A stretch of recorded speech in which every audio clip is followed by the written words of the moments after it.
আচ্ছা, আপনি কি জানেন সম্রাট শাহজাহান তাজমহল বানানোর পর 20,000 শ্রমিকের হাত কেটে দিয়েছিলেন?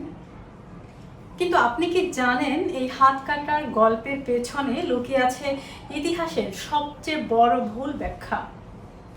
হাত কাটার পেছনে আসল রূপক ইতিহাসবিদদের মতে শাহজাহান আসলে শ্রমিকদের হাত শারীরিক বা নির্মমভাবে কাটেননি। ফরাসি ভাষায় একটি বিশেষ রূপক শব্দ ছিল হাত কেটে দেওয়া বা হাত বেঁধে ফেলা। এর আসল ঐতিহাসিক অর্থ হলো কাজের চুক্তি চিরতরে বন্ধ করে দেওয়া।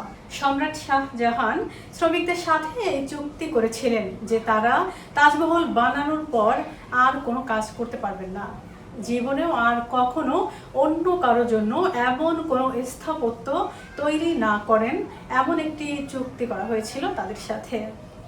আর এই কাজ না করার ক্ষতিপূরণ হিসাবে আজীবন ঘরে বসে রাজকীয় ভাতা পেতেন, রাজকীয় পেনশন দেওয়া হয়েছিল।